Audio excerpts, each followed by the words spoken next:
doctor, si podamos comenzar como por esta situación. Adelante. Sí, no sé si nuestros compañeros de controles técnicos, nuestras compañeras nos pueden avisar si ya comenzamos.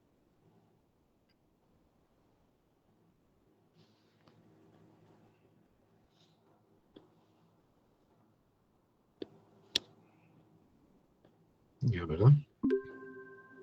Bueno, buenas tardes a todas y todos. Sean bienvenidas y bienvenidos a esta 10ª conferencia del Seminario Internacional Educación Intercultural y Producción de Conocimiento de los Pueblos Indígenas y Afrodescendientes.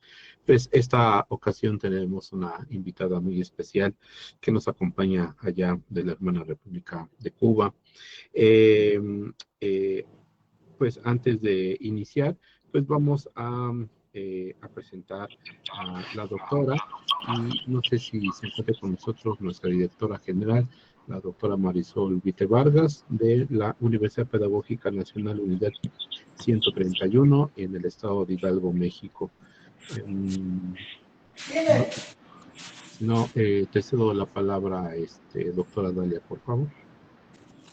Sí les agradecemos que si pueden apagar sus micrófonos para que no haya interferencia. Pues bueno, nuevamente bienvenidos. Es un gusto aquí tener a la doctora Maydi Estrada Bayona. Me voy a permitir compartir con ustedes una breve semblanza de la formación de la doctora Maydi. Ella es doctora en filosofía y profesora titular en filosofía en la Universidad de La Habana, coordinadora del grupo de trabajo en estudios interdisciplinarios en decolonialidad, feminismos e interculturalidad en América Latina, África y el Caribe.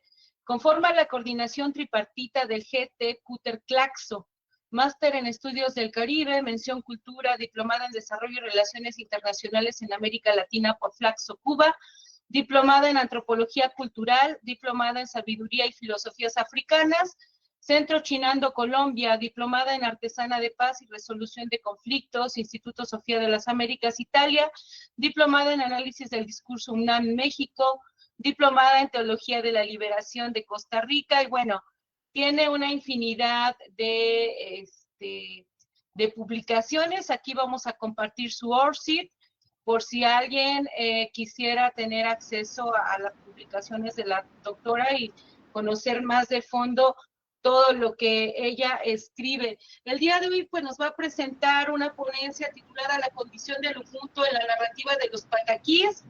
Y bueno, Maydi, te damos la bienvenida, te cedemos el micrófono. Estamos muy agradecidos por haber aceptado la ponencia el día de hoy. Agradecemos a quienes nos acompañan en cada jueves de cada mes. Hemos tejido redes con muchos investigadores, con ONGs, con comunidades, y este seminario es posible a todas estas redes que se han tejido a nivel local, nacional e internacional, y a la cooperación y colaboración de los ponentes. Bienvenida, Maydi.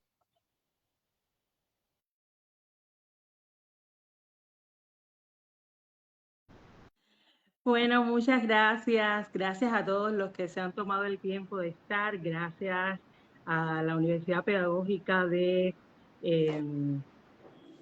ahora se me fue. De Hidalgo.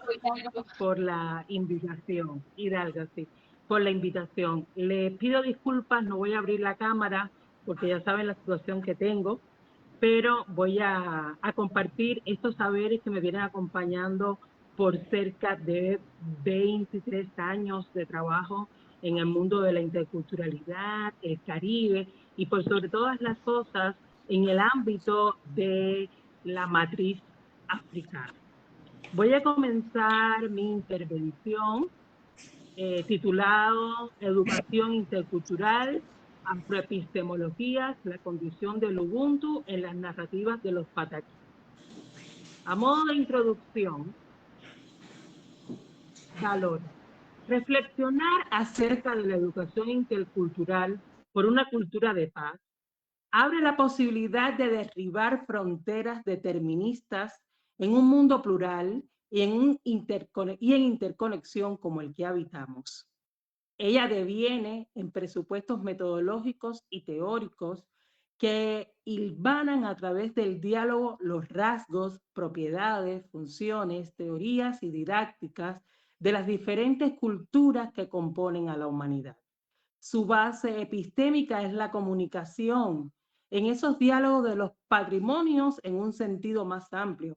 Con ella se recupera la condición universal y humana de todos los sujetos de ser cuerpos sentipensantes, donde razón y sentimientos se imbrican en equilibrio y en estrecha relación con las condiciones socioambientales, donde las personas se desarrollan en la búsqueda del conocimiento de esas conexiones cósmicas y los valores que contribuyan a comprender y a transformar armoniosamente nuestras realidades.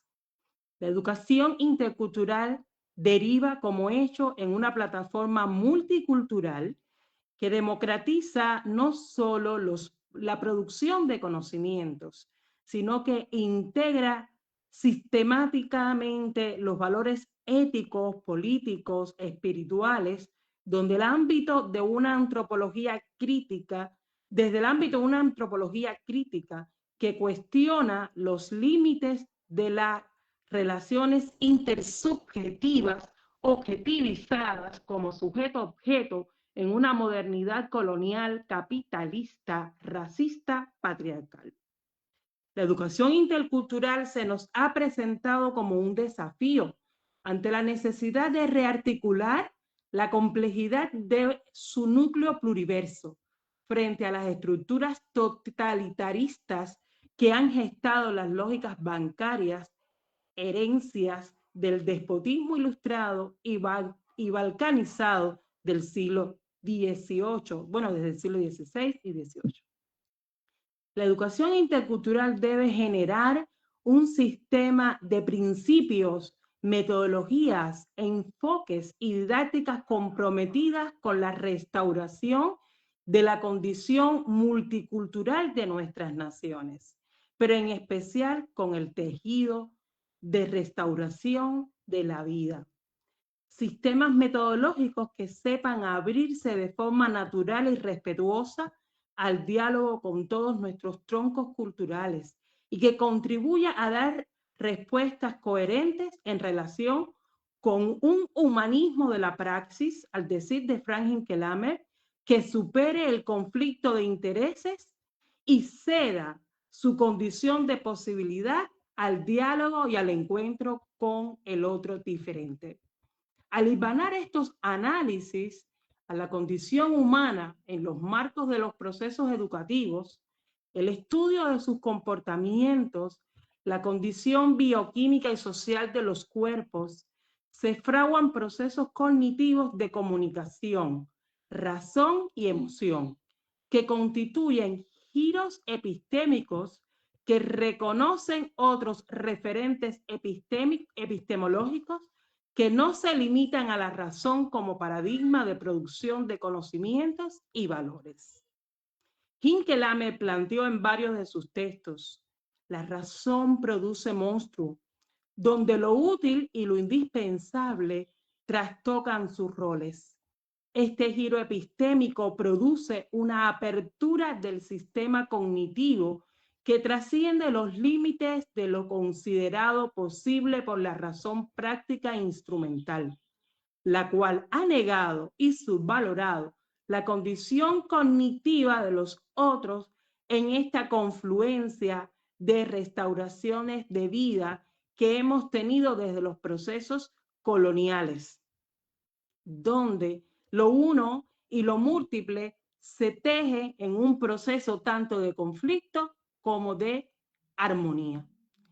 La noción del peregrino, enarbolada por Pablo Freire, deviene en un recurso epistémico que alude a la apertura de nuevos sistemas de conocimientos en los procesos de vida que se viven desde las instituciones y sobre todo a nivel comunitario. El símbolo del peregrino no es el uno dominador, conquistador, es la imagen de lo uno con lo múltiple, al decir de la autora, que implica que en la medida que se va descifrando conocimientos en su paso por el mundo, se transforma en la medida que se dona al mundo, conformando comunidades de saberes, de sentido y de interpretación de la vida, En este sentido, la educación intercultural posee aspectos estructurales de la educación popular, pero no se limita en esta. En este espacio se recupera la condición de relaciones entre sujetos sobre la base del respeto a la diferencia y el repensar de las funciones jerárquicas en el proceso de enseñanza-aprendizaje. En este sentido, en la pedagogía de la autonomía, Pablo Freire plantea: es preciso que desde los comienzos del proceso vayan quedando cada vez más claro que, aunque diferentes en sí, quien forma se forma y reforma, y quien es formado se forma al ser formado. Es en este sentido que enseñar no es transferir conocimientos, contenidos ni formar, es la acción por la cual un sujeto creador da formas, estilo o alma a un cuerpo indeciso y adaptado. Fin de la cita. Este es un proceso que lleva implícito el cuestionamiento del sujeto como categoría social identitaria. La educación intercultural, desde nuestras claves ancestrales, ponen la condición del sujeto en una disputa en 3 niveles. En un primer nivel es el proceso de asimilación del sujeto como una condición identitaria de nuestra existencia, avalada por los propios procesos de dominación y de concientización de las múltiples instituciones.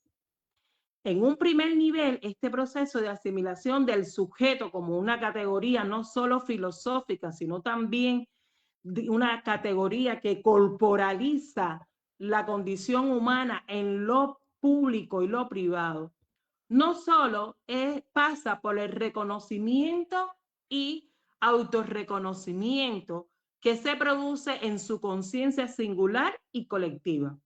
Cuando éste se hace consciente de su mismidad e identidad, o sea, en el momento en que el ser se reafirma en la otredad de su semejante, con los procesos políticos y sociales con los que interactúa, condicionado por los procesos educativos, espirituales y religiosos, políticos. Aunque el sujeto no tome conciencia de esta, inconscientemente es capaz de apropiarse de los valores del otro que no acepta. Ese momento, ya sea hasta para cosificarlo, explico, no me interesa el mundo indígena, pero puedo llevar un traje indígena, ya sea por exotismo o ya sea por identificarme, en el caso de México, con esos tejidos tan bellos de los mayas, de los aztecas, y donde quiera la gente pueda identificarme como que soy una persona mexicana, aunque el mundo maya y el mundo azteca no exista. En ese momento de no aceptación o aceptación condicionada, es una toma de decisiones que pasa por un momento de reconocimiento y concientización de esos valores que niega o acepta. Es este momento de diálogo y síntesis que se produce en el interior del ser consciente como una forma de la estructura de la comunicación. El sujeto concientiza la decisión de aceptar o rechazar esas características que repudia del otro o de los procesos en los que participa en contraposición con sus referentes comunicativos. Queda en el sustrato de los sujetos, de la conciencia de los sujetos, en interacción, el reconocimiento fraterno o conflictual de estos valores como parte de sus identidades. Este proceso se hace posible con la implementación de métodos educativos críticos,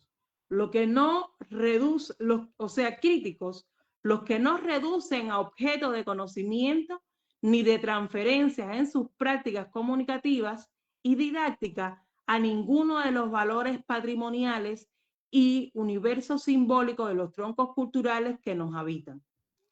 la convivencia como posibilidad de encarnar la decodificación de las narrativas coloniales y de encarnar los verdaderos sentidos y significados de los universos simbólicos con los que interactuamos con gafas oscuras, oídos tapados o con una lógica del prejuicio.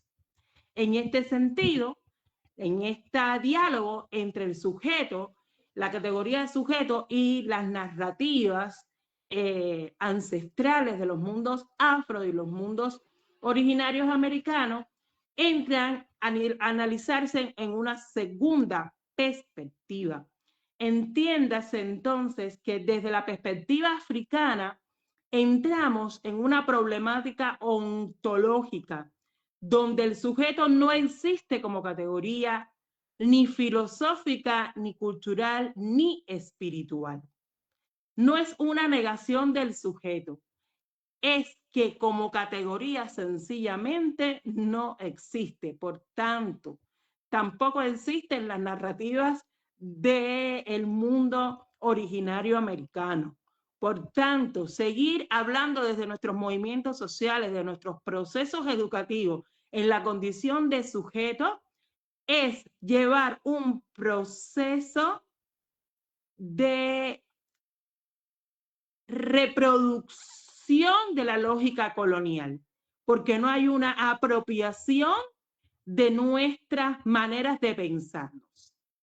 En este sentido, identificándose, o sea, la categoría no existe, identificándose así otro giro epistémico que desmarca el eje centro-occidental, al que M. Ceser, un escritor martiniqueño muy importante para las filosofías de los Caribes y el pensamiento crítico, hace alusión en su ensayo sobre el capitalismo, el colonialismo, disculpe. En este punto, la educación intercultural encuentra un desafío ontoepistémico frente a la narrativa colonial.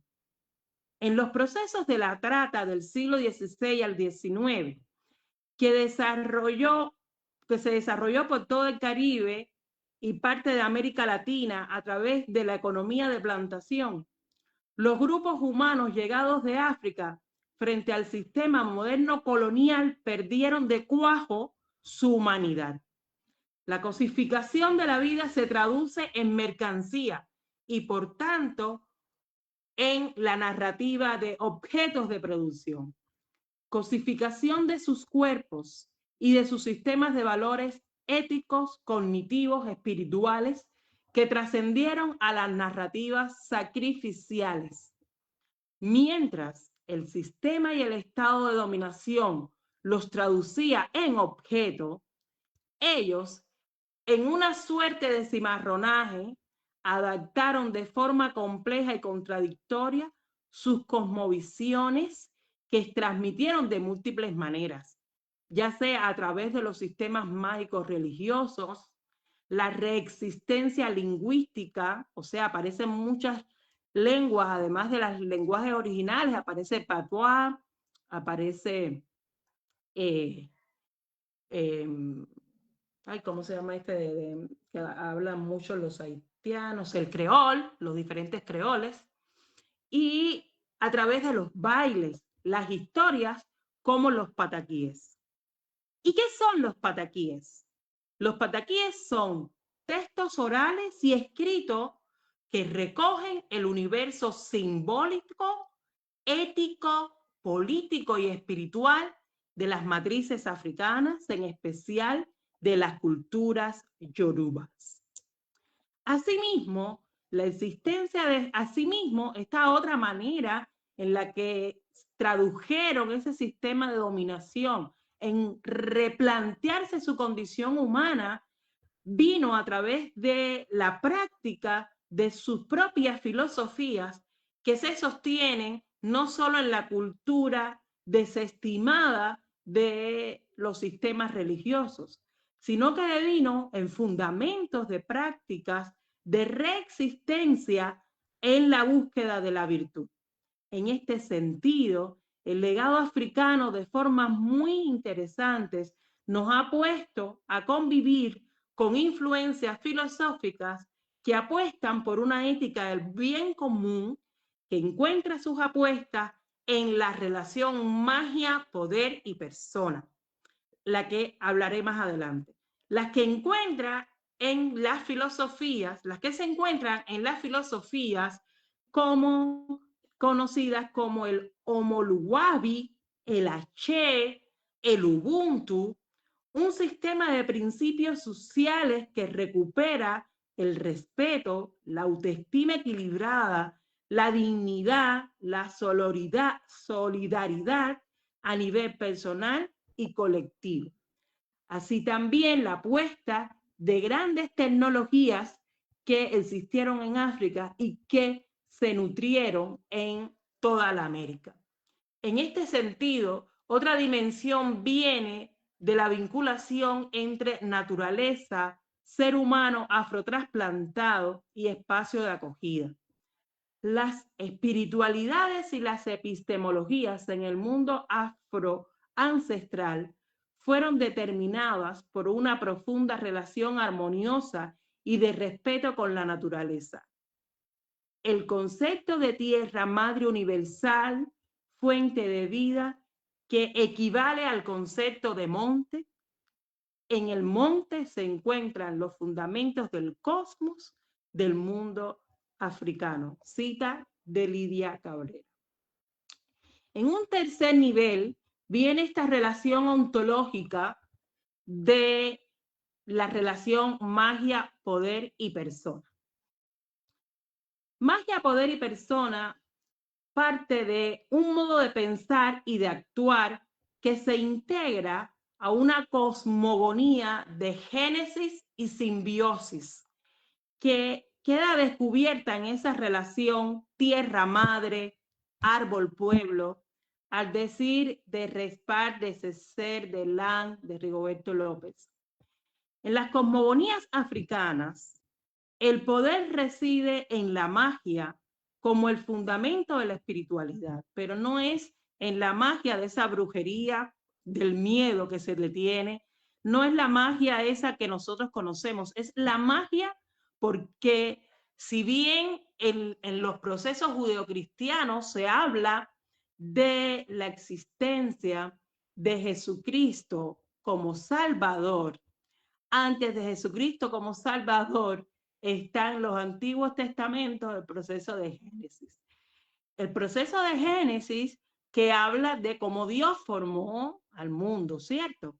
Entonces, el mundo espiritual de la magia, el mundo africano, tiene que ver con esa manera en el que Dios, Oludumare, se expresa su espíritu, expresa sus misterios, expresa la relación de sentidos y significados y funciones para el bien común en cada uno de los elementos de su creación, ya sea en el mar, donde habita Yemayá, la madre de todos los peces, la madre de todo el mundo, de donde hace convenio o conciliación con el cielo y producen la tierra, porque dicen que Jesucristo fue enviado, pero según nuestras narrativas, no solo Dios mandó a su Hijo Jesucristo para la salvación, también en la creación mandó a Kalunga,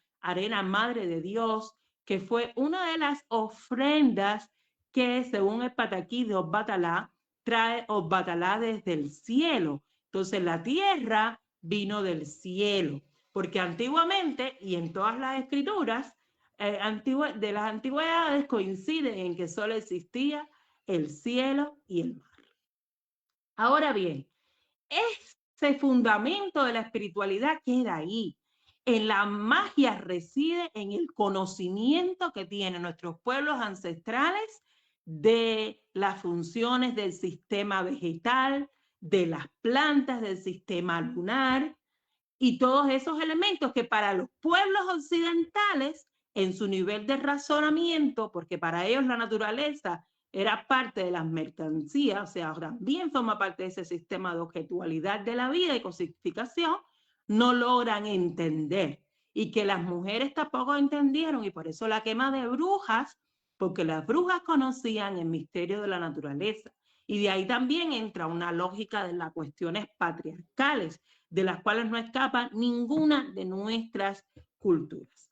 En este sentido, el concepto, una vez conocido el concepto entonces que del poder desde la cosmología africana, que reside en la magia. La magia, el poder justamente es ese conocimiento de para qué sirven las plantas, de cuál es la luna que necesitamos para llevar nuestros procesos de vida, la naturaleza, saber dónde está en función del bien común.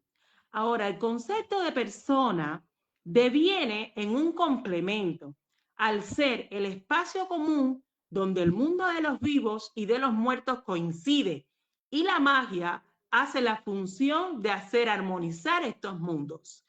¿Qué se entiende por eso, profesora Maydi? Eso lo que significa es que ustedes han escuchado hablar del cordón espiritual. Ustedes, desde la epistemología de los sueños, muchos de ustedes saben que los mensajes de vida y de lo que tendríamos que hacer vienen a través de la abuela que soñamos, la tatarabuela o ese guía espiritual, ¿verdad? Entonces, nosotros nacimos en un cuerpo material que estamos sustentados no solo por este cuerpo que históricamente el mundo racional occidental nos ha enseñado que tenemos un cuerpo. No tenemos un cuerpo, sabemos que tenemos 4 cuerpos, un cuerpo físico, un cuerpo mental, un cuerpo espiritual y un cuerpo comunitario. En ese cuerpo espiritual habita todo lo que se llama ese cordón espiritual que tiene de familiar, o sea, esa familia que se muere, que da el paso al nuevo integrante de la familia, pero que se suma al objeto y a la misión que esa persona trae al mundo. Entonces es acompañada. Entonces tú dices, ay, el déjà vu, ya vi esto. En realidad fueron los sueños, que son la manera en que se expresan esas condiciones espirituales. Cada uno tiene un árbol, cada uno está conectado con una constelación. Todo eso conforma parte de ese concepto de persona. Por tanto, y aún estando en una persona, en lo uno, es lo uno con lo múltiple, porque es esta convenio, es esta condición espiritual que se une a lo uno, a que tú puedas cumplir tu misión. Por tanto, la condición de lo uno sobre lo múltiple que hemos heredado de la condición colonial del mundo queda totalmente fuera. Por tanto, somos un sujeto colectivo que se expresa desde lo uno y que se multiplica también en ese espacio comunitario que también identifica a la persona. La persona en sí misma ya es un espacio comunitario que se interconecta con los otros mundos de los otros espacios comunitarios que habitan en esa comunidad. Por tanto, definiendo todo esto como una confluencia de espíritus antepasados que da lugar al nacimiento de una espiritualidad reencarnada en la nueva materia, que es justamente el fundamento de la persona, que edifica un sujeto colectivo, o digamos, edifica una persona que habita 2 planos respectivamente, el social comunitario y el personal espiritual. En sus confluencias espirituales deviene en parte de una autoconciencia que le guía al cumplimiento de su misión en la tierra. En el concepto de persona, el movimiento es un rasgo identitario que explica por qué el vínculo entre vida o muerte no se agota como en el mundo occidental, sino que se reedifica en las distintas formas que adopta la existencia. En este último, lo uno y lo múltiple se sintetizan de manera única en las memorias corporales de las personas vivientes a partir de la relación espacial tridimensional de cuerpo, mente, espíritu y comunidad. Aquí entonces el Ubuntu queda encarnado en esa condición no solo invisible, sino desconocida. Son estas partes de los fundamentos de yo soy porque somos. Yo soy si tú también eres. En el reconocimiento de ese de esa condición colectiva de la existencia, definiendo un estado de la existencia donde lo múltiple dota simultáneamente de sentido al uno y no al revés. Hay un principio democrático que es violentado con los presupuestos de la colonialidad. Tanto el núcleo epistémico caribeño y latinoamericano ancestral, como el concepto de persona para los africanos, han estado expuestos a los efectos directos e indirectos de una geocorpopolítica de la razón colonial, al decir de Dussel y Grofauer, sufriendo en ambos casos el fenómeno de los extractivismos epistémicos, del silenciamiento, la invisibilización, de lo demoníaco, al decir de todo lo que conocemos, y el propio Agustín Lao Montes. Así también como la ignorancia de los valores constitutivos de nuestras potencias. O sea, el principio de multiplicidad que le habita es desnaturalizado y desjerarquizado en el tiempo, y por tanto descentrando el núcleo epistémico tanto caribeño como latinoamericano y de nuestros mundos ancestrales, y desconociendo el concepto de persona desde un lujo de enunciación africano en buena parte de su población heredera de estos patrones culturales que seguimos viéndonos no solo como sujetos, aún peor como camaradas. El principio rector, entonces, del Ubuntu.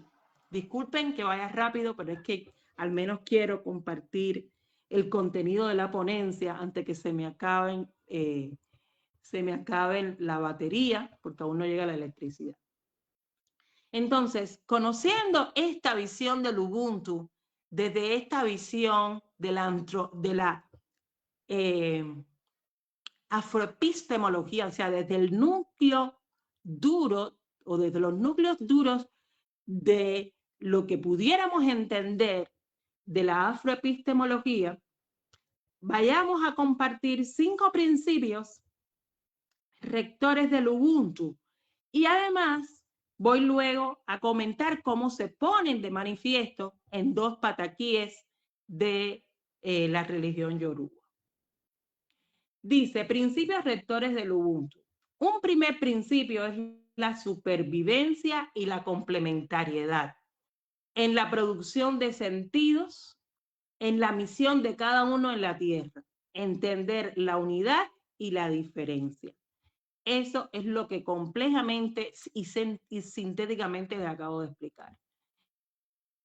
La solidaridad y la responsabilidad fraterna es a partir del respeto, la interconexión y la cooperación en función de objetivos comunes. Repito, el primero es la supervivencia y la complementariedad en la producción de sentidos y significados de la misión de cada uno en la tierra. Es ese acompañamiento que les hablaba del concepto de la relación entre magia, poder y persona. Un segundo principio es la solidaridad y la responsabilidad fraterna. Miren qué interesante.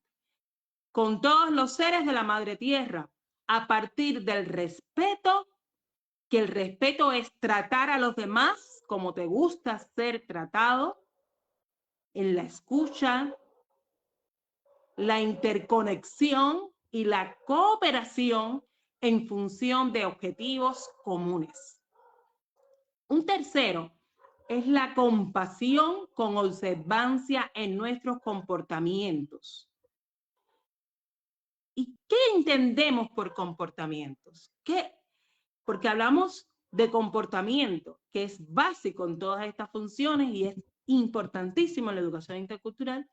Para mí, desde mi punto de vista, el comportamiento es esa acción observable en la búsqueda de la coherencia entre lo que se piensa, se siente, se dice y se hace.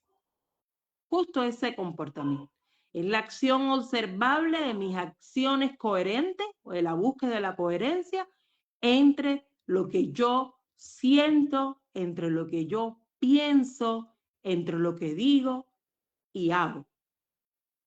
Justamente para lograr un proceso de comprensión que me permite identificar cuáles son los desafíos, las debilidades, las fortalezas y las oportunidades en esta relación con el otro. Pero que también me permita pararme a mí frente al espejo, y no frente al espejo de Narciso, para enarbolar mis egos, sino frente al espejo de Ochún, que es el río. Y de ahí vamos a estar hablando a un ratito. Un cuarto principio es el respeto.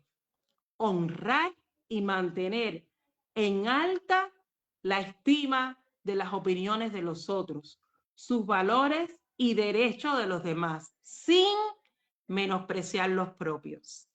Este momento es importante. Fíjense cómo dice, el respeto como la posibilidad de honrar y mantener en alta estima las opiniones de los otros, sus valores y los derechos de los demás, sin menospreciar los propios. Por tanto, es una convocatoria también a tener claridad en nuestra autoestima. Y ahí entonces entramos en un quinto principio que es la humildad. La humildad entendida como una autoestima equilibrada, pero bien reforzada. Porque justamente ha sido la humildad la que nos ha hecho bajar demasiado la cabeza a través de los procesos coloniales.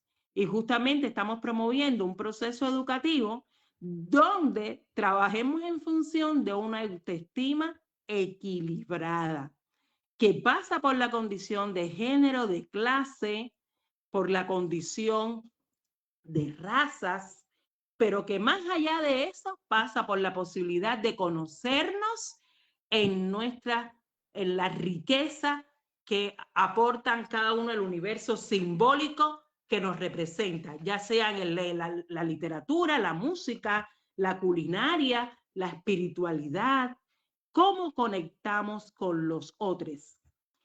Un quinto es la dignidad, reconocer que formas parte de la humanidad, honrar la interconexión sin sometimientos ni humillación. Volvemos.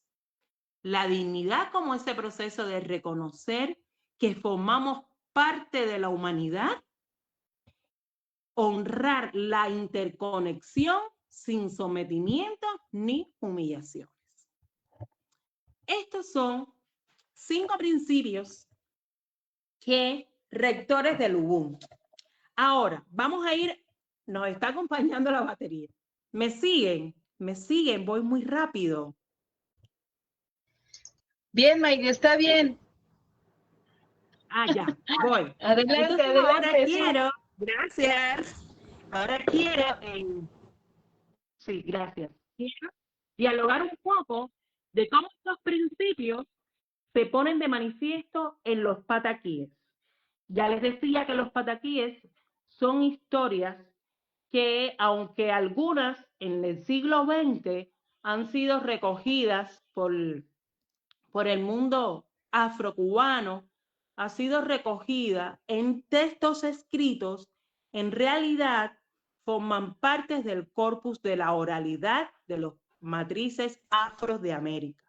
Y han llegado descritas de muchas maneras. Por tanto, cuando ustedes vean en los Orichas en Cuba de Natalia Bolívar, contada un pataquíes, o el propio libro de los pataquíes, contada la historia, no podemos decir que está mal o está bien, porque yo, por ejemplo, voy a comentarles los pataquíes como los aprendí en mi familia, como los aprendí de mi abuela, de mi abuelo. Entonces quiero hablar de 2 muy importantes para mí. Uno que se llaman Las 3 hermanas. Y sobre ya yo tengo un texto que le invito a buscar y a leer, que se llama Ochún Ochun frente al espejo de sí misma. Ochun, deja buscarlo porque lo tengo aquí cerquita. Ochun frente al espejo. Ochun frente al espejo y las claves afropolíticas de sí misma. Ochun frente al espejo y las claves afropolíticas de sí misma. Es un texto que está publicado el año pasado en la Universidad de las Artes de Chiapas, en la revista Liminar. Pero ustedes ponen Maydi Estrada y Ochun y ahí les va a salir. Pero les invito a que hagan una lectura reposada de este texto, del cual vivo muy enamorada y estoy muy agradecida, porque ahí van a encontrar todos estos elementos que desde el Ubuntu, desde la educación intercultural y desde la afroepistemología le he sintetizado en este encuentro. A ver. Maydi, ya compartí Sí, la liga puede del ser. texto, ya lo encontré, aquí está. Ya, pues léanlo ahí con cuidado. Bueno, pues voy a comenzar por decirles que voy a comenzar por el primero. Uno de los pataquíes que a mí me gusta mucho y que me inspiró incluso a diseñar la cocina de mi casa. Hace unos años yo estaba restaurando mi casa y en la restauración de mi casa me inspiré en los pataquíes y en la obra La jungla de Wilfredo Lam. Wilfredo Lam es un pintor cubano de la década del 30, del 40, que tiene obras muy importantes para la vanguardia artística de la plástica cubana. Y yo me encontraba en ese momento en mi tesis de maestría trabajando el cine de Rigoberto López y la obra La jungla y estaba. Y en la obra La jungla me encontré con muchas deidades y orichas africanos. ¿Qué son los orichas? Los orichas, aunque pueden estar representados en personas, en realidad son espíritus de la naturaleza. Son espíritus de la naturaleza que se expresan y se corporalizan del mismo principio de imagen y semejanza.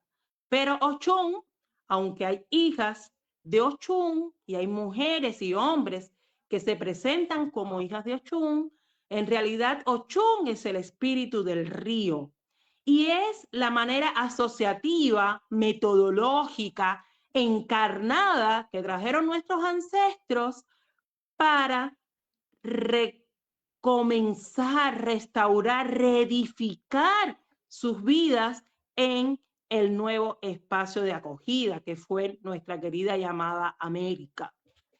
Entonces, Ochun es el espíritu del río, como Changó es el espíritu de los rayos y del fuego, como Oyá es el espíritu del viento, el Eguá el espíritu de las encrucijadas, Ogún el espíritu de los metales, Orúmila es el espíritu de la sabiduría, de la adivinación, Obatalá es el creador, desde el punto de vista es como se pudiera hacer no es bueno ni hacer la homologación, es un error, pero para que entiendan, es un enviado de Dios antes de Jesucristo a la tierra en su proceso de creación desde el mundo africano y que también hizo, porque antes de Jesucristo llegaron muchos que Dios quiso que fueran haciendo su obra y se equivocaron.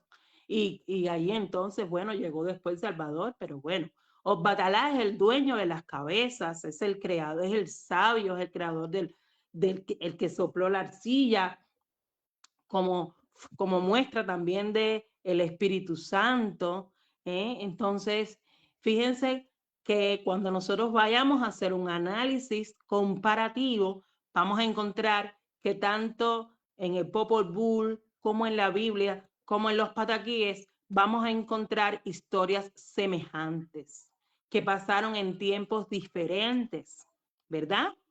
Pero que todos coinciden en la existencia de un ser supremo.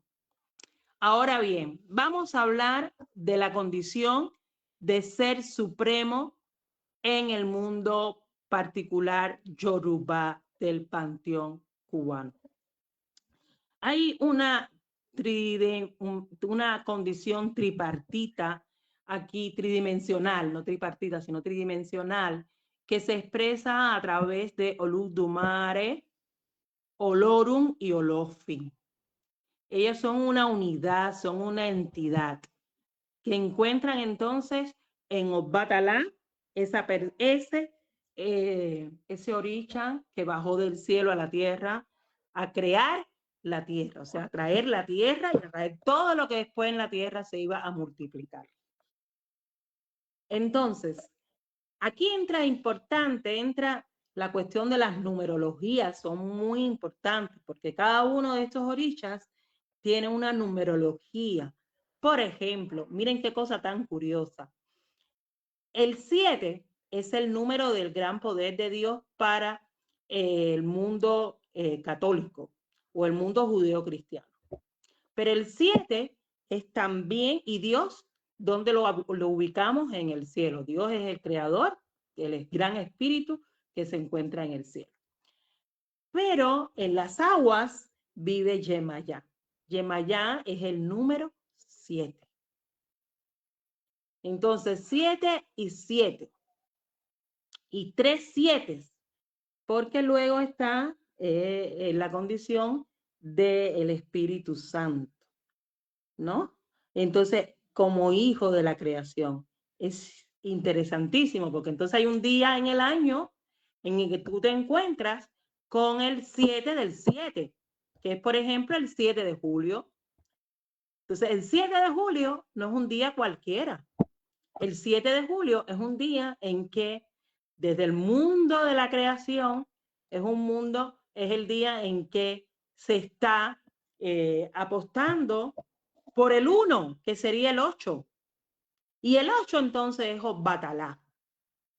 Entonces hay toda una transcripción bien interesante de las matemáticas en el pueblo yoruba, que se expresa a través del sistema de adivinación de Orula, que no tengo tiempo para explicarlo, ni lo puedo explicar del todo porque no tengo esos permisos, pero que cuando tú vas a la matemática de Aristóteles, créeme que es mucho más complicado porque son procesos asociativos que están en relación, que guardan relación con los fenómenos del mundo de la naturaleza, pero que al mismo tiempo guardan relación con el futuro, con la pronóstico de acciones de vidas futuras y presentes de los seres humanos. Entonces, es súper interesante todo eso. Ahora, quiero compartirles, les decía, el pataquí de la noche de bienvenida de Año Nuevo. En este pataquí dice que Olódùmarè y Olofin y Olorun llaman a la gran fiesta a todos los orichas y piden que traigan ofrendas. Como es la noche de fin de año, todos los orichas llegan con sus mejores vestidos y además con grandes ofrendas, en dependencia de lo que cada uno representaba. Pero Orúmila o Orula llegó tarde. Y además que llegó tarde a la fiesta, llegó vestido de campesino con la ropa de trabajo. Y además traía de ofrenda 4 ñames, malangas, no sé cómo ustedes lo conocerán. Son 4 tubérculos. Y todos se burlaron de Orula. Y lo criticaron, por supuesto, porque lo que pasa a nivel social nuestro también pasa a todos los niveles, adentro y afuera, incluso de nuestro propio cuerpo. Y que al final de la noche, Olódùmarè felicita a Orula, porque la letra del año decía que la abundancia terminaría, se acababa, que había que ahorrar, que venía una gran sequía y que las tierras no iban a producir lo suficiente 6 meses después. ¿Y cuál fue el resultado? Que así mismo fue. ¿Y quién salvó a la comunidad? Orula, que no solo había sembrado la tierra, sino que aquellas ofrendas las multiplicó. Y logró entonces que no murieran el resto de la comunidad, porque él salvó de hambre a la comunidad. Fíjense aquí el principio de Ubuntu, soy porque somos, el principio de humanidad, el principio de cómo es Orula. ¿Qué significa Orula? Orula es el sabio, es el hombre que puede leer en la naturaleza sus procesos, porque fue testigo de la creación de Ludumare.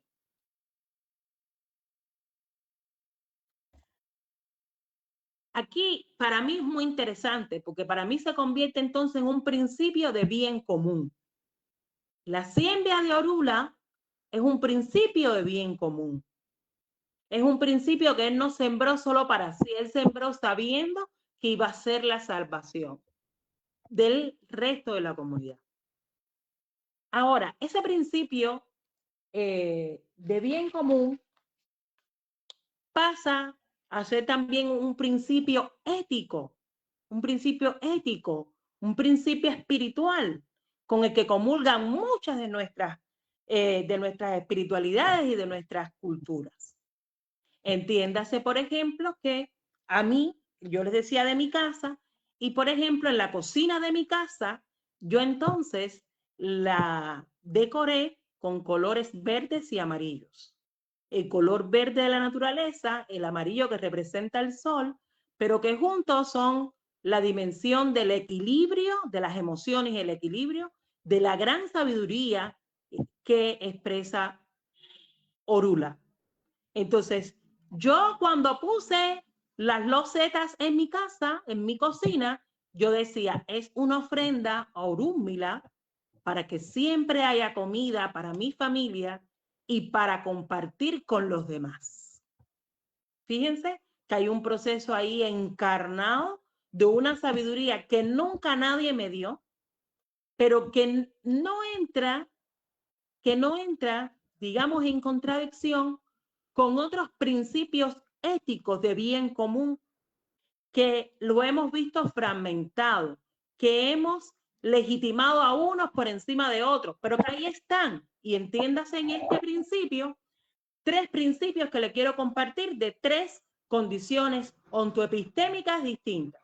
Una, ya, el principio de Ubuntu, soy porque somos, es un principio de bien común, una ética del mundo.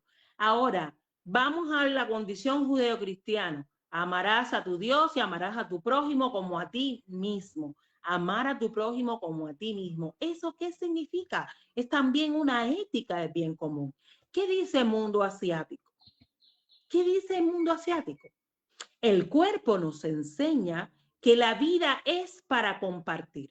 Ningún órgano trabaja para sí mismo. ¿De qué nos está hablando? De bien común. Entonces, ahí están las claves de una educación intercultural que nosotros tenemos que poner en igualdad de condiciones, quitándole la condición de objetualidad que le hemos puesto a los principios, como ha sido una visión del mundo occidental sobre los otros mundos que hemos estado sosteniendo esa transmodernidad, a decir de Dussel.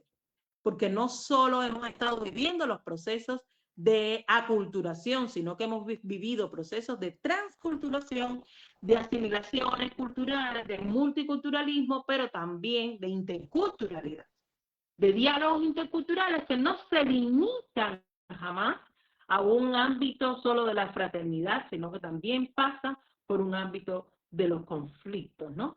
De conflictos que también nos permiten darnos la posibilidad de escuchar al otro, de entender al otro, de construir al otro, a partir de poner en igualdad de condiciones la condición de posibilidad de existencia en un programa didáctico. Por ejemplo, para mí, tiempo de COVID, a mi hijo le enseñan un programa revolucionario en la escuela occidental.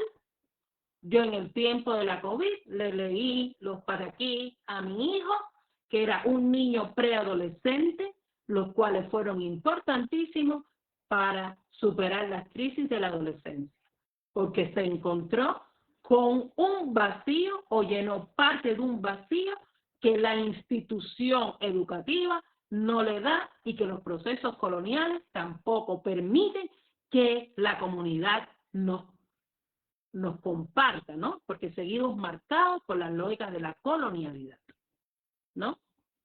Ahora bien, el otro pataquí que está ahí escrito en esa obra que les pedí que leyera, está justamente en las tres hermanas. Las tres hermanas son Yemayá, Ochun, que es el espíritu del río, Yemayá, el espíritu del agua, y Oyá, que es el espíritu del viento.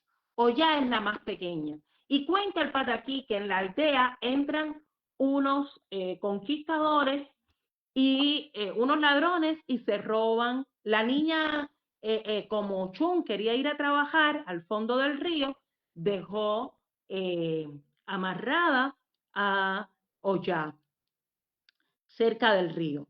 Y vinieron y se las llevaron presa. Y entonces Ochun fue a su rescate y le pidieron una cantidad de dinero por el rescate. Ella buscó y trabajó y trabajó y trabajó y llevó eso que le pedían y nunca era suficiente. ¿A qué les recuerda eso a ustedes? Los mismos procesos de esclavitud. Nunca era suficiente para el amo, que trabajaba y trabajaba y trabajaba y nunca era suficiente para alcanzar la libertad. Bueno, pero dicen que Ochun era esa mujer bella, salamida, preciosa, con un pelo enorme y todo eso. Y un día de esos que no le alcanzó para pagar, el que estaba al frente le dice que entonces tenía que pagarla con su virginidad. Ella, por el gran amor que sentía por su hermana, ella no lo pensó dos veces. Ella entregó su virginidad en nombre del amor por su hermana, en busca del equilibrio de su familia, en un bien común. Es capaz de un acto de sacrificio por la vida de los otros. Es un acto sororo, o sea, hablamos ahora el mundo feminista de la sororidad, pero la sororidad también está en nuestros mundos ancestrales, aunque no se les llame de esa manera. Entonces, ella se entregó, luego se convirtió en lo que se le llama una mala mujer, en una mujer que entonces todo el tiempo se vengó con paciencia de cuanto hombre encontraba, ¿verdad? Después, porque al final le habían arrancado algo muy poderoso, pero lo hace también en esa óptica de bien común. Es un acto político que también nos habla de lo que podemos aprender del otro, de las enseñanzas del otro, de ella en su representación de su propio dolor, la furia de su dolor, pero cómo los obstáculos nos hacen también a veces encontrar puntos de partida y soluciones alternativas. Y nos está convocando a observar la naturaleza, a convivir de nuevo con el río. ¿Qué nos enseña el río? Salgamos de las aulas, esas aulas que tienen forma de talleres, de costurera. Llevemos a nuestros alumnos al río y que ellos puedan observar el río y ver el movimiento del río y ver cómo el río se convierte en cascada porque se encontró con una montaña y no dejó de ser río, ni la montaña dejó de ser río, hizo conciliación. O como acá, por ejemplo, ustedes tienen ¿cómo se llaman? Que son los ríos subterráneos en las cuevas, que nosotros le llamamos agua subterránea, pero ustedes los cenotes. Los cenotes es también una forma en la que el río nos enseña de cómo eso que puede ser obstáculo en el logro de nuestros objetivos, nosotros también podemos transformarnos mutuamente y crear algo nuevo y algo que esté en armonía. Lean ese trabajo que les va a ser de mucha utilidad. Hay mucho más que decir, lo voy a dejar en el texto que les voy a compartir luego a Dalia y a Raúl, pero dejémoslos aquí para que ustedes puedan decir algo, porque solo me quedan unos 18 de batería y me gustaría escucharlos tener alguna pregunta. Dejé ahí al final un material que pueden compartirlo por si yo me voy, que fue mi material de graduación de hace 2 semanas de Lisa, de la Escuela de Cine, que también he encontrado en el cine una manera de expresión de estas sabidurías, y a través de la filosofía del Olowale, trabajando con las hormigas desde el silencio, cómo son también transformadoras, le decía del río, pero las hormigas, que desde el silencio nadie las ve, pero también están transformando y trabajando para el equilibrio de la natural.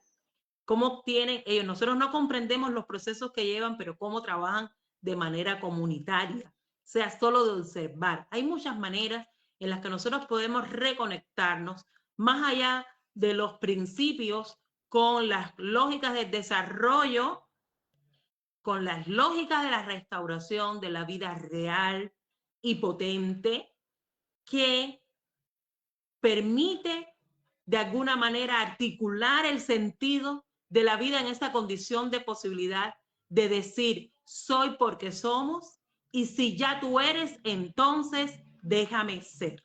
Muchas gracias. Maydi, de verdad, muchas gracias por desestructurarnos y estructurarnos y hacernos reflexionar sobre todo esto que has compartido desde pues los principios que mencionabas, rectores del Ubuntu, Oshun, y toda esta epistemología que has compartido y filosofía, ¿no? De los pataquís.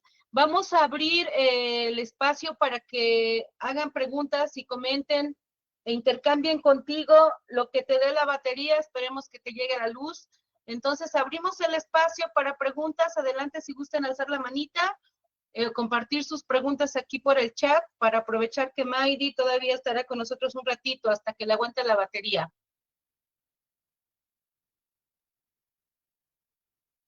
¿Alguien quiere hacer alguna pregunta, tomar el micrófono, algún comentario?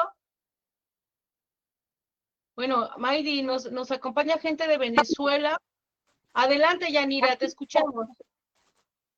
Me interesa muchísimo porque de verdad que me interesa la parte de interculturalidad, pero más que todo me llama la atención la parte de la cosmovisión. A ver si tienen un material que nos puedan aportar sobre lo que es la cosmovisión a través de lo que es la narrativa, esa narrativa que necesitamos interpretar nosotros aquí en Venezuela con nuestros estudiantes de la universidad, esa narrativa desde el punto de vista que nos dé una enseñanza a nuestros muchachos, que conozcan, que de verdad ellos aprendan lo que es. Hay otra temática, tienen otro día para otro taller que sea más profundo para nosotros poder hacerlo. Sobre todo los cimarrones, la parte de los cimarrones. Maydi, adelante.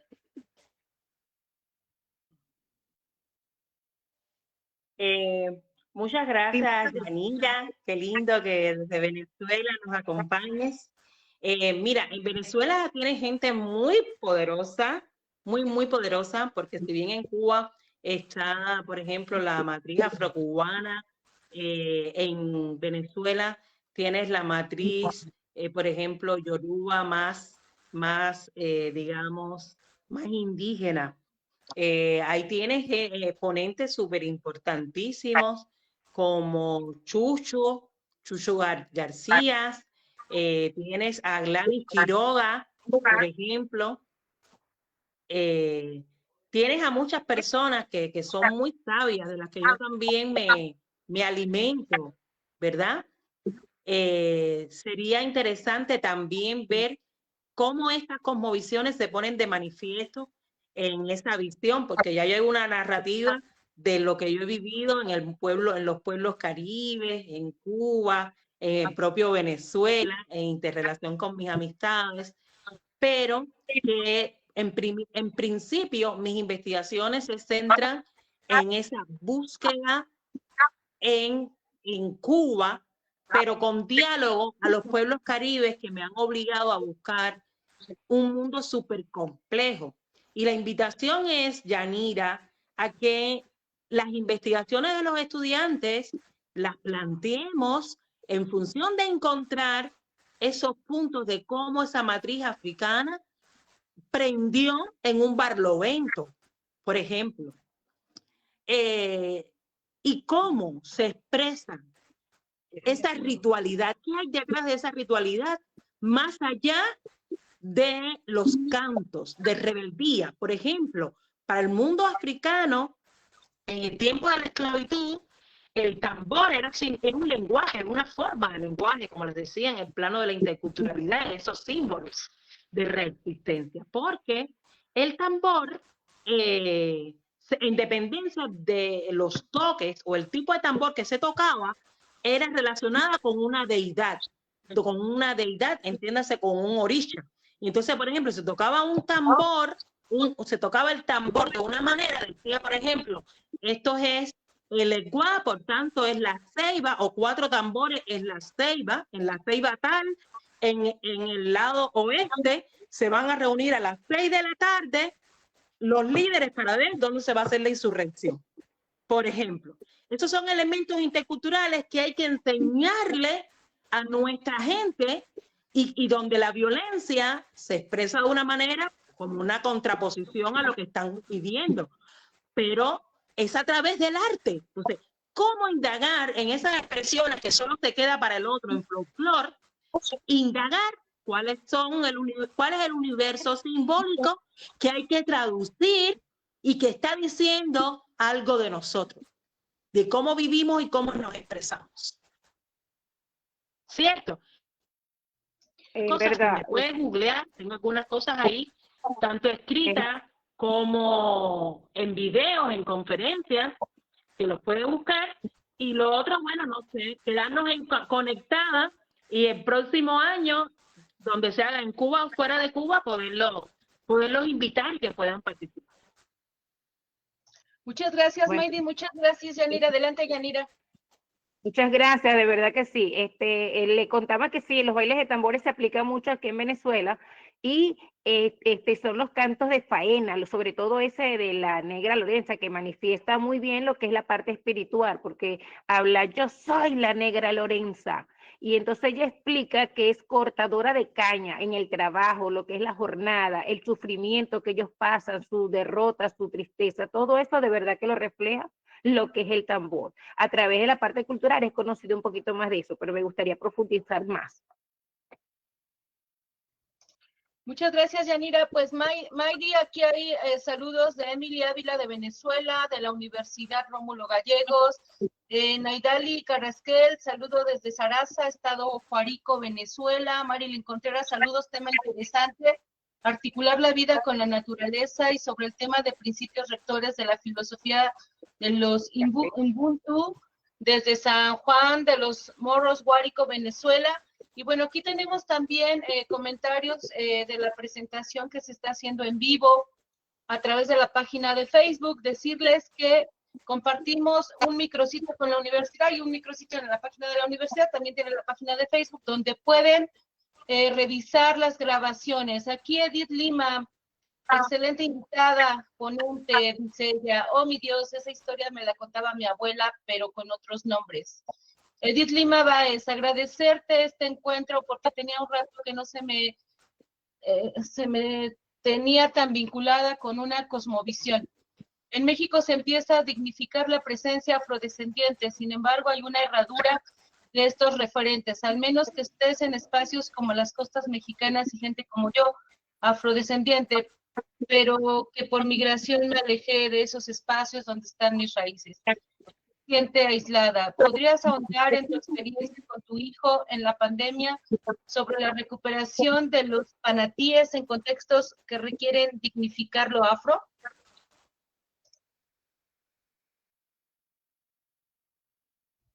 ¿Me repite la pregunta? Sí, ¿Sí? Ahí va la pregunta de nuevo. Sí, dice, ¿podrías ahondar en tu experiencia con tu hijo en la pandemia sobre la recuperación de los panatíes en contextos que requieren dignificar lo afro? Sí. Fíjate que el tiempo de la COVID fue un tiempo de muchos miedos y donde muchos cristianos comenzaron a decir que entonces había llegado el fin del mundo.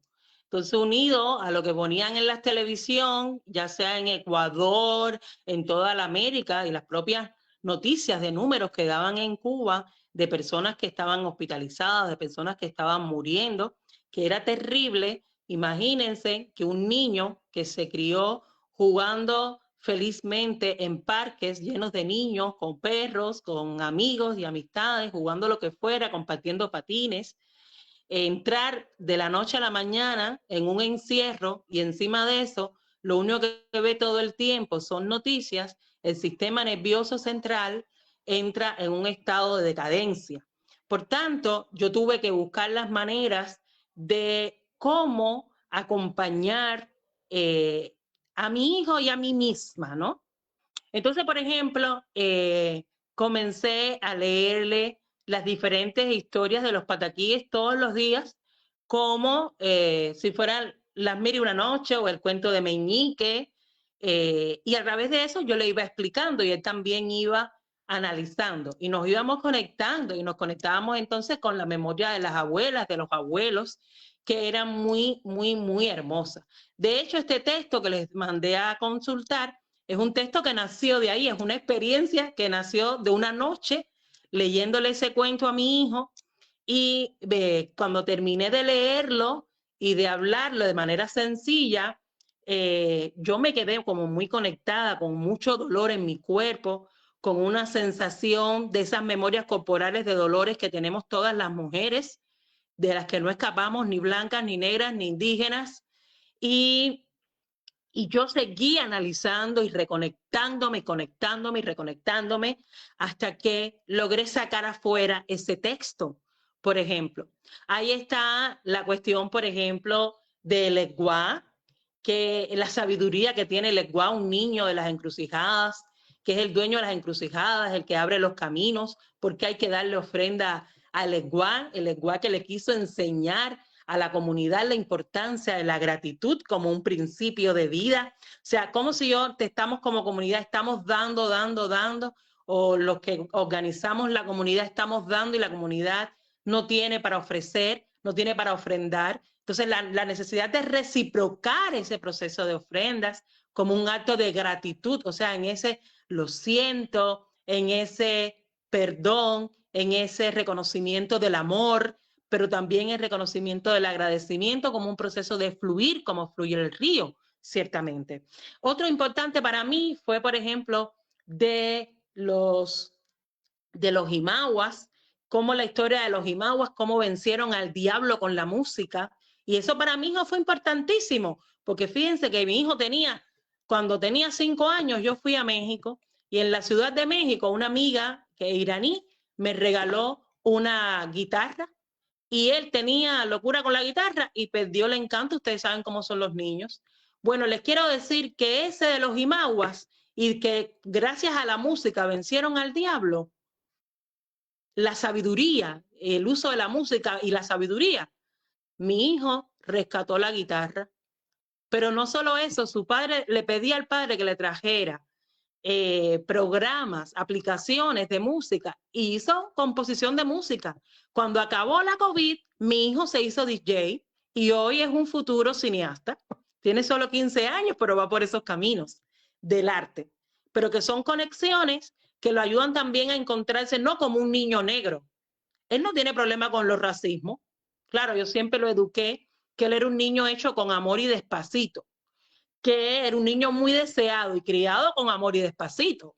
Entonces, es un niño que a él no le importa las cuestiones de racismo y de clasismo, porque él sabe que es un ser humano y juega con su dignidad y tiene todas esas fortalezas de decir, la cuestión del negro no solo está en decir, hay que ennegrecer, en hablar de racismo y martirizarse y criticar al otro. Está en esa necesidad de encontrar cuáles son los valores, el universo simbólico de nuestras culturas que nos permiten desafiar esos entornos del límite de la colonialidad. Entonces, eso me dio el acto de los pataquíes, fíjate. Gracias por esa pregunta, qué lindo, voy a escribir sobre eso. Gracias, Maydi. ¿Alguna Le damos pregunta la más? voz a Patricio para que pues cerremos, ¿no? Vayamos cerrando por respeto a tu condición ahorita que tienes ahí con la energía. No sé cómo esté tu celular. Adelante, Patricio. Estamos en 15. Bueno, felicidades por la conferencia. Yo solo tengo como una pequeña duda. Al principio mencionó que los orichas eran espíritus relacionados con la naturaleza, pero después me perdí un poco ya cuando se le empezó a relacionar con otros santos, o sea, quizá aquí en México con este rol de la religión católica, cuando ya se empezó a relacionar con otros santos, como que me perdí un poco, porque, por ejemplo, si se siguiera la tradición mexica, por así decirlo, como con Ejecatl o Tlaloc, que tienen esta relación, uno con el viento, el otro con el agua, y la misma Tonantzin con la naturaleza, y de pronto meter como la idea de esta religión, bueno, esta relación religiosa que ya es un santo en lugar de algo relacionado con el contexto de la naturaleza, me perdí un poco. Si podría un poco profundizar eso. Bueno, no tanto porque ya es poco tiempo, pero lo poquito que se pueda. Gracias. Bueno, gracias, Patricio, te lo resumo.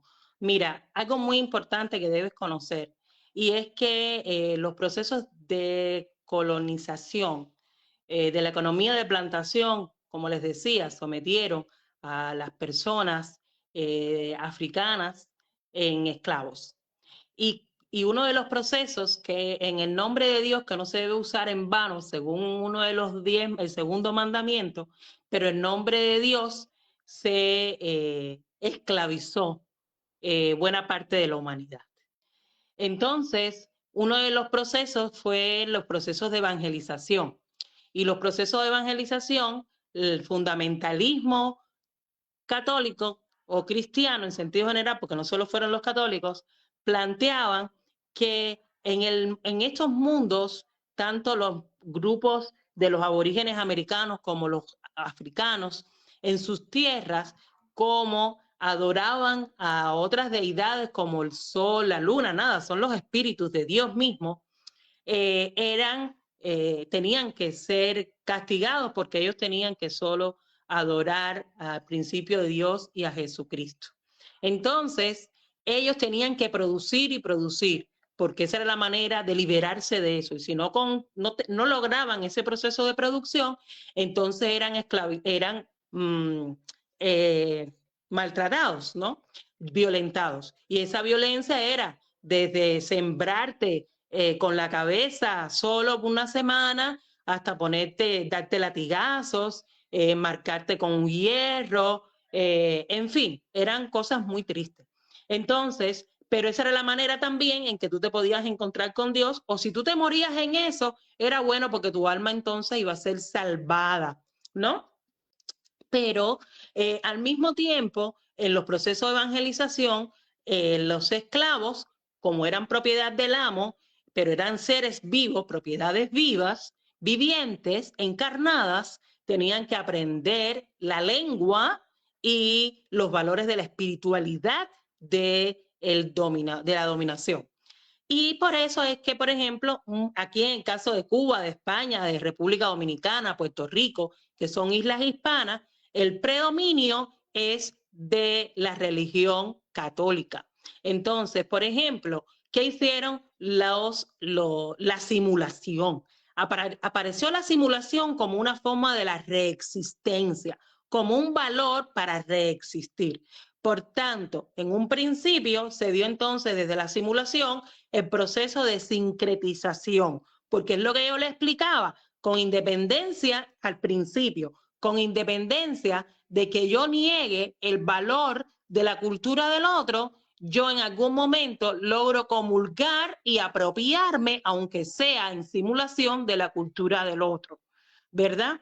Y entonces, con una constancia, hoy nos llega que muchos de los orichas tienen su homólogo en el sistema santoral católico.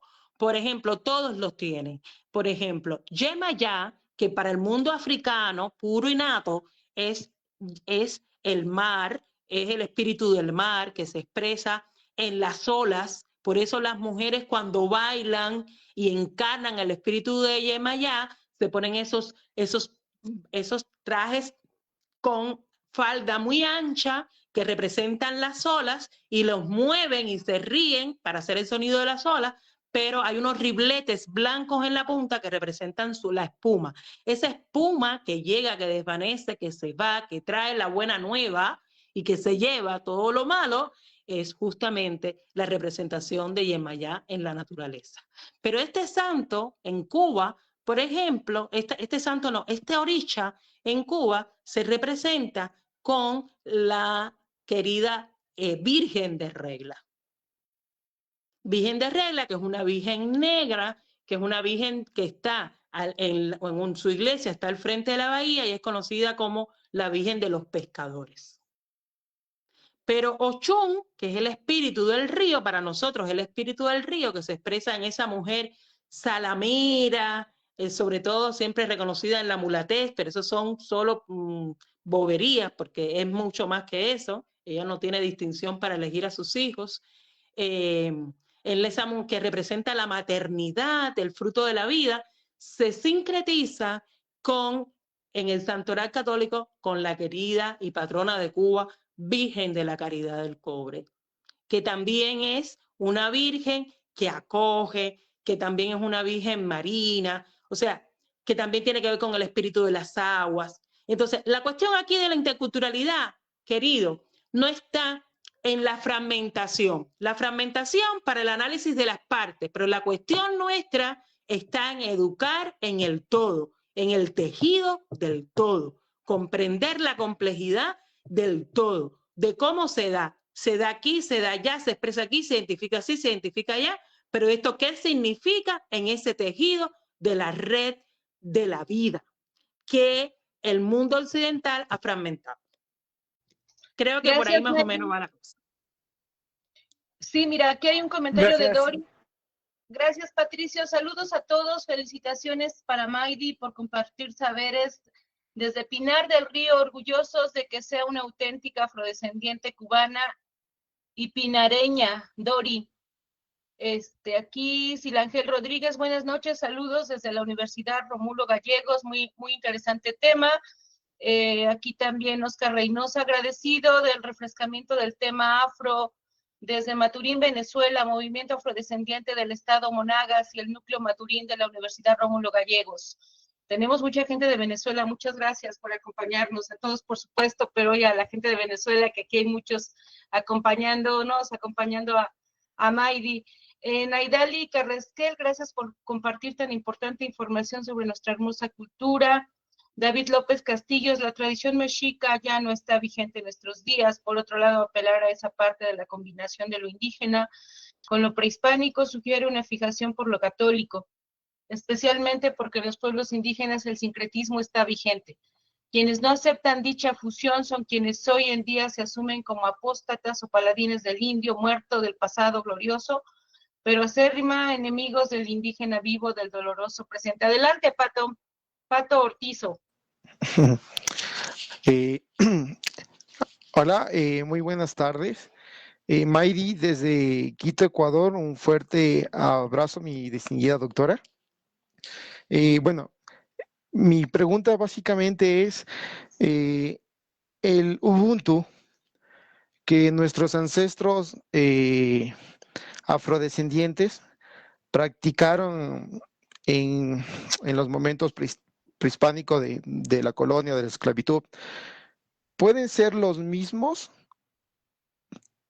¿O puede ser la misma filosofía del Ubuntu que hoy se trata de recuperar? ¿O tiene alguna diferencia? Eso, Maydi. Un fuerte abrazo desde Ecuador. Ah, qué lindo, Pato, gracias, un abrazo desde La Habana. Bueno, decir que me conmueve mucho que la doctora Doris Castillo se encuentre con nosotros. Doris Castillo es Premio de Patrimonio 2024 de Cuba, es una honorable académica cubana. Las dos somos de la misma ciudad, de Pinar del Río, y qué lindo poder estar juntas a través de este espacio. Gracias, hermanita, por acompañarme. La compañera que la siguió, que no pude ver el nombre, pero yo estoy totalmente de acuerdo con lo que plantea. Es lindo también decir que el mundo afro también tuvo alianzas y también conflictos con el mundo indígena, y que en casi todos, cuando eso se ve más, sobre todo interesante cuando llegas a una casa cubana, sobre todo una casa campesina, una casa de personas negras, siempre vas a encontrar elementos en la decoración que tienen que ver con el negro y con el indio. Siempre hay un indio, incluso en la cosmovisión espiritual, siempre en nuestra corte espiritual hay indios, hay gitanos, hay de todo, porque somos pueblos caribes.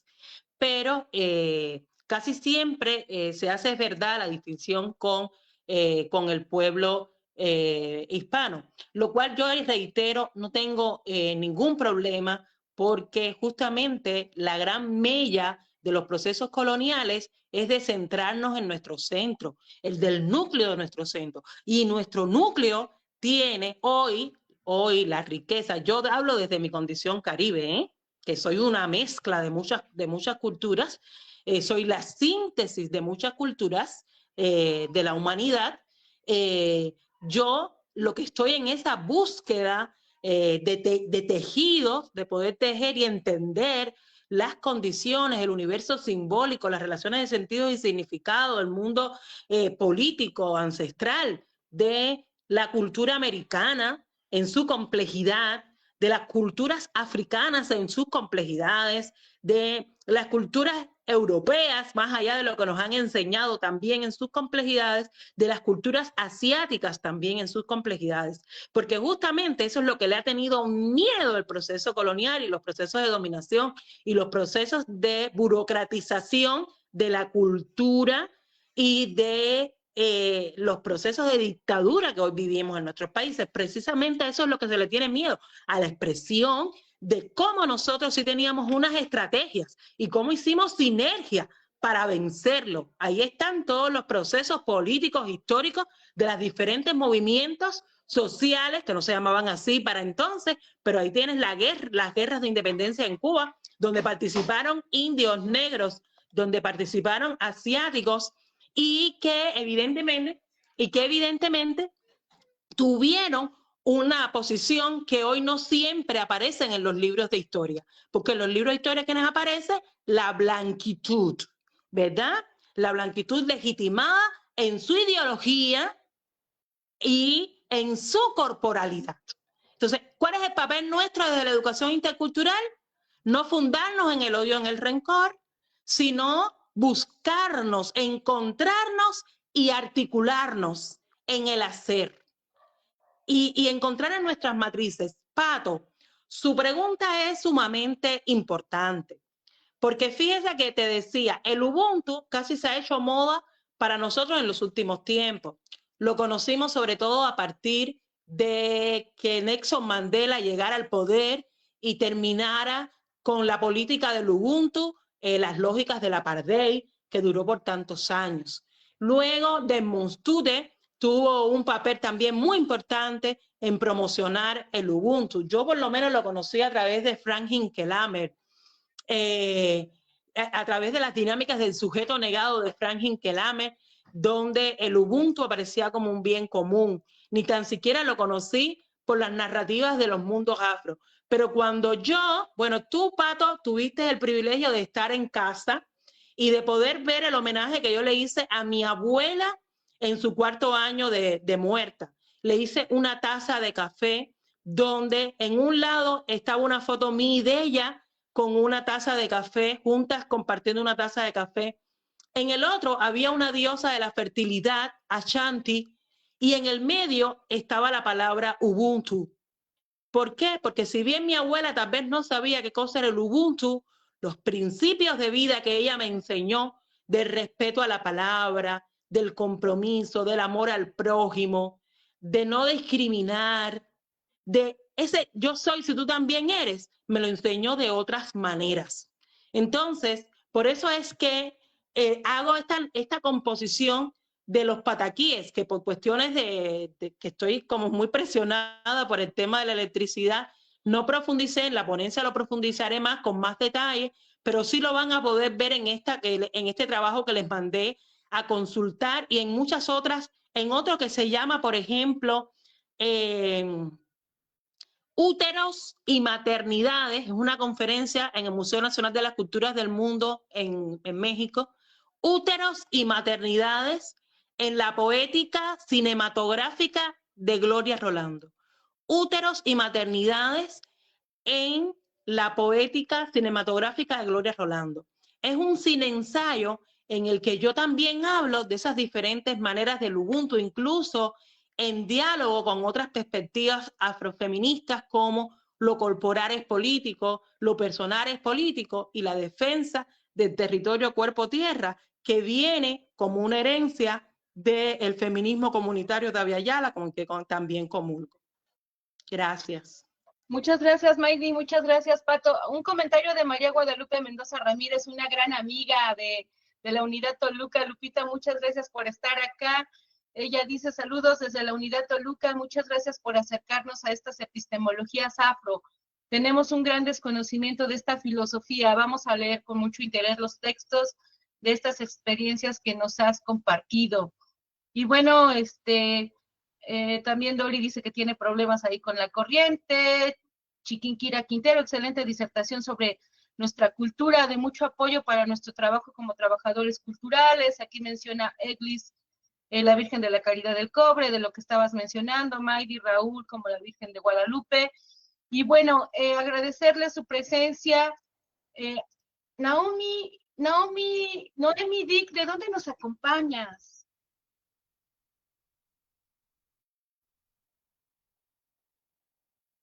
¿Estás conectada todavía? ¿Está conectada Noemi? Hola Noemi, ¿de dónde nos acompañas? Ah, ¿do you speak Spanish? Sí, los entiendo a todos. Ok, hola. No nos conocemos personalmente con la Mayri, pero somos de otra red de inculturalidad. Yo soy una húngaro suiza con corazón argentino. Bueno, qué gusto que nos acompañes. Aquí está el seminario. Ojalá y nos ponemos en contacto para seguir compartiendo. Qué bueno Con que te muchísimo conectaste gusto, por acá.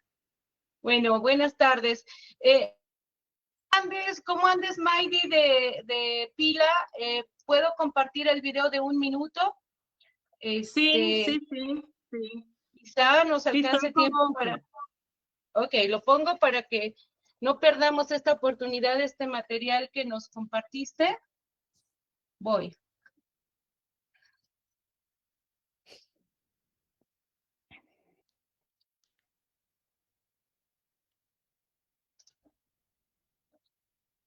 Mientras compartes, yo quiero saludar a Noemí. Somos juntas de la red de Rimarillo. El Rimarillo es una red de interculturalidad fraterna con todos los seres de la Madre Tierra del Movimiento Focolar. Un abrazo, hermana. Gracias por acompañarnos. Otro inmenso. Qué gusto tener a gente de todos lados. Bueno, aquí va el video. ¿Me dices, Raúl, por favor, si se escucha? Adelante.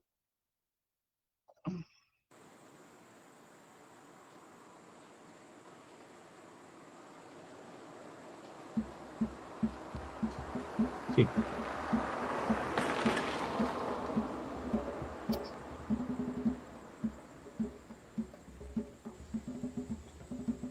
Si lo haces en grande. No se puede poner más grandecito. En el corazón.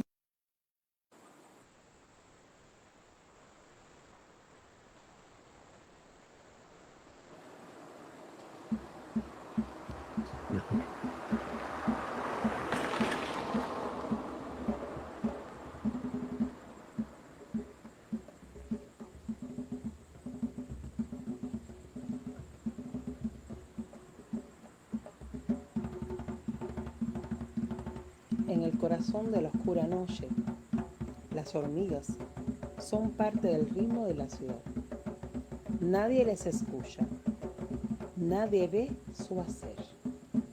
Oluk Dumare les siente y les ve.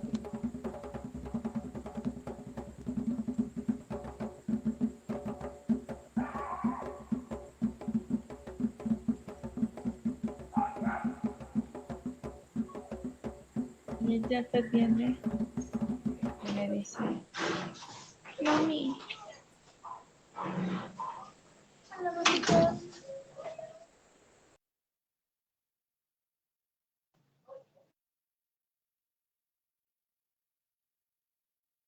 Creo que ya no se escucha.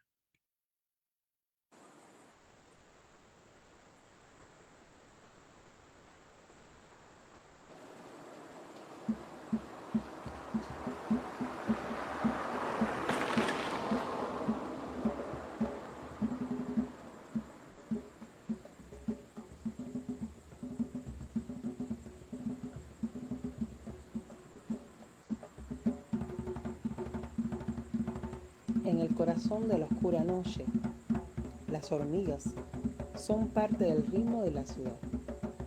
Nadie les escucha, nadie ve su hacer. Oludumare les siente y les ve.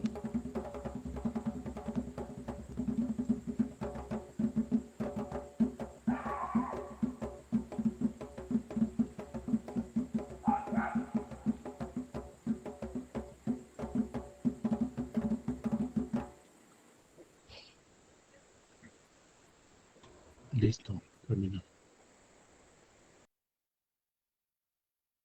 Pues ahí está, Maggie. Bueno, yo quiero agradecer y cerrar con este material que, bueno, no se ve del todo, pero ahí lo que se ve es el mundo de las hormigas, cómo ellas de manera organizada, cada una está concentrada en lo que está haciendo, pero al mismo tiempo pendiente del bien común, y cómo también lo hacen desde los silencios. Eso yo creo que es muy importante porque hay un principio de la Biblia que dice que la mano derecha no se entere lo que hace la mano izquierda. Y tristemente hoy, a través de las redes sociales, todo el tiempo estamos gritando las buenas acciones que estamos haciendo, ¿no?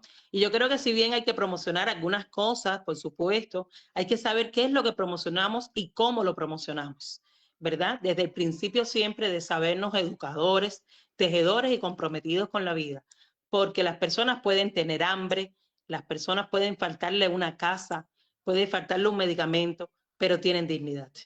Y entonces nosotros seamos parte de sostener ese amor por la vida, por la existencia, por esa dignidad. Muchas gracias a todos y todas por darse su tiempo, por acompañarme en este momento, en este compartir. Gracias, Dalia, gracias, Raúl, gracias a la Universidad Pedagógica de Hidalgo por esta oportunidad. Qué lindo, hace casi un año que estábamos organizando este momento y a pesar de los pesares, aquí lo hicimos. Gracias a nuestros ancestros y ancestras que permitieron sembrar esta semilla para despertar nuestras conciencias. Mucho H para todo el mundo. Mucho H, H, H. Muchas gracias, Maydi. Esperemos que el próximo año estés por acá de manera presencial. Eres bienvenida.